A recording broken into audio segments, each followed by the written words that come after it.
সরস্বতী পুজোর পরের দিনকে উমাদিদের বাড়িতে গিয়ে আমি দুপুরবেলাতে কি খেলাম আর বিকেলবেলাতে দুর্গাপুরের সবথেকে বড় সরস্বতী ঠাকুরও দেখতে গেলাম।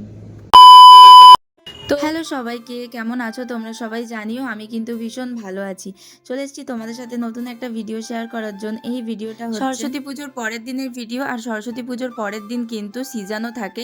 যাদের বাড়িতে গোটা সেদ্ধ হয় তারা তো জেনেই থাকবে এই সিজানোর কথা, কিন্তু যাদের বাড়িতে হয় না তাদেরকেও বলে দিচ্ছি যে সিজানো মানে হচ্ছে যে আগের দিন রান্না করে পরের দিনকে খেতে হবে। সেই দিনকে যেদিনকে এই ভাতটা খাওয়াবে সেদিনকে কিন্তু কোনো এক্সট্রা করে আলাদা কিছু খাবার করা যাবে না। যা আগের দিন করা হবে সেটাই কিন্তু এই পরের দিনকে খেতে হবে। তো আমাদের বাড়িতে এই নিয়মটা নেই, কিন্তু এই নিয়মটা হচ্ছে উমাদির বাড়িতে আছে। আমিও কিন্তু ঠিকঠাক পুরো নিয়ম জানি না, তো যারা জেনে থাকো অবশ্যই কিন্তু কমেন্ট করে জানাও। আমাকে বাস নেমন্তন্ন করেছিল, আমি কিন্তু খেতে গিয়েছিলাম। এই দেখো আমি কিন্তু এসে পড়েছি, আর এসেই কিন্তু আমাকে এখানে খাবার দিয়ে দেওয়া হয়েছিল, কারণ কিন্তু অনেকটাই বেলা হয়ে গেছিল। তাই বললো যে আগে খেয়ে নে পরে কথা হবে। তো এখানে আমি, উমাদির মা, কাকিমা সবাই মিলেই কিন্তু এখানে খেতে বসে গেছিলাম। এদিকে আমরা খেতে বসে গেছিলাম, আর ওই দিক থেকে কিন্তু আবির আমাদেরকে অনেক হাসাচ্ছিল। আমি ওকে বলছিলাম দাঁড়া একবার খালি ভিডিওটা অফ করি তারপর তোকে দেখাচ্ছি। চলো আজকে কাকিমা কি রান্না করেছে এই গোটা সিদ্ধ সিজন হতে, চলো সেটা ফার্স্টে তোমাদের সাথে শেয়ার করি। এইদিকে আছে হচ্ছে আলু ফুলকপি ভাজা দিয়ে ফার্স্টে আমি ভাত খেয়েছি, তারপরে আলু ভাজা ছিল, তারপরে এইখানে আমি বেগুন ভাজা দিয়ে এখন ভাত খাচ্ছি। আর বেগুন ভাজা দিয়ে ভাত খেতে কিন্তু আমার দারুণ লাগে,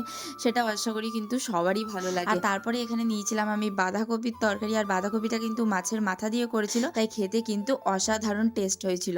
আর বাঁধাকপিটা দিয়ে খাওয়ার পরে কিন্তু আমি এখানে নিয়ে নিয়েছিলাম হচ্ছে পালং শাকটাও খেতে কিন্তু দারুণ টেস্ট হয়েছিল। আর সব শেষে ছিল মাছের কালিয়া। আর তারপরে কিন্তু আমি এখানে মাছ দিয়ে ভাতটা খেয়ে নিচ্ছিলাম, আর মাছটা খেতে কিন্তু দারুণ ছিল, সত্যি ভালো হয়েছিল, খুব সুন্দর হয়েছিল রান্নাগুলো। আর তারপরে এদিকে আমি সব শেষে নিয়ে নিয়েছিলাম চাটনি। আর জানো তো আমি এটা লক্ষ্য করেছি যে মানে এই সিজন হতে কিন্তু বাঁধাকপি আর পালং শাক কিন্তু থাকবেই সবার ঘরে। কি ঠিক বললাম তো? সেটা কিন্তু অবশ্যই কমেন্ট করে জানিও। আর তারপরে খাওয়া দাওয়া কমপ্লিট হয়ে যাওয়ার পর আমরা কিন্তু একটুখানি সিনেমা দেখছিলাম টিভিতে। তারপরে কিন্তু বিকেল হয়ে যাচ্ছিল, আর আমার মনে হলো যে না আমাকে এবার বাড়িও যেতে হবে। তার জন্য কিন্তু ঝটপট করে রেডি হয়ে নিলাম। আর রেডি হয়ে যাওয়ার পর আমার সাথে কিন্তু উমাদিও গেছিল। আমরা গিয়েছিলাম হচ্ছে ইস্পাতপল্লীতে। আমাদের দুর্গাপুরে এবারে একটা অনেক বড় ঠাকুর করেছে, প্রায় 45 ফুটের মতো করেছিল ঠাকুরটা, সরস্বতী ঠাকুর। তো সেটাকেই আমরা এখন দেখতে এসেছি। তো তোমাদের দেখো এই ঠাকুরটাকে দেখাচ্ছি, কেমন লাগলো জানিও কমেন্ট করে। কারা কারা এই ঠাকুরটা দেখতে এসেছিলে সেটাও কিন্তু অবশ্যই কমেন্ট করে জানিও।